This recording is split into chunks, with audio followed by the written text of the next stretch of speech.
And obviously, I'm in the Choose to Think ministry. That's my business. That's what I preach. That's what I teach.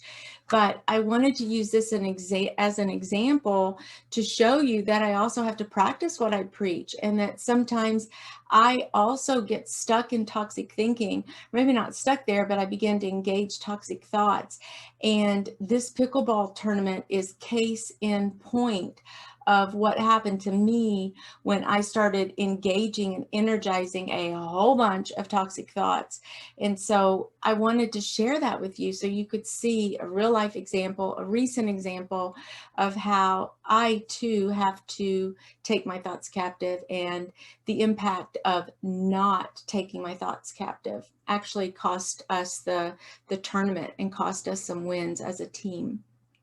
And then number two, I'm going to share at the end of this video 5 tips that to encourage you, 5 tips that might help you in your journey. And it may not be pickleball that we're talking about, but just some sort of life lesson to remind you that when the stakes seem high, there's probably there's a good way to do things, and then a not so good way to do things. And I'm hoping that you can apply the lessons that I learned this past weekend to actually any situation in your life. And some of them may be much more serious than simply a pickleball tournament in Kentucky in 2021.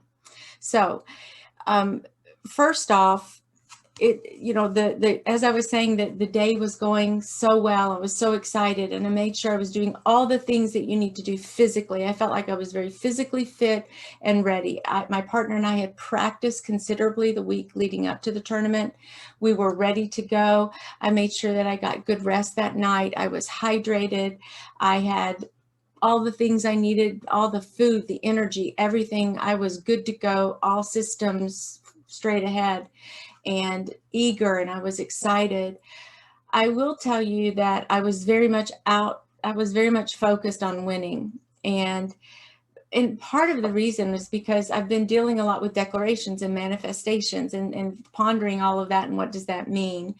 And so I kept seeing us, my partner and I, as winning and just sweeping this tournament. And that kind of set me up for focusing on the outcome. I didn't realize that I was actually doing that, but after the fact, I was so focused on winning that I forgot to stay focused during. But at any rate, we get there, we start practicing, and right when I got on the court, I don't know why, but I felt off. And maybe we were just hitting back and forth. It was a little windy. The courts were temporary courts with temporary nets, which we're not used to playing on. We'd never played there before. And so basically they took a tennis court and they put 2 pickleball courts going crossways on the court, with the actual tennis net in the middle and separating both the pickleball courts. It's hard to imagine. And then you have to add lines to it on both sides or both ends of the pickleball court. But they had done that. And so the lines were a little bit tricky. There were a lot of lines, and the white line that is normally indicating the no volley zone, or the kitchen line, which is close, it's on both sides of the pickleball net. That line is usually white, but in this case it was a light green, and it was about 2 feet in front of what it was the tennis ball white line.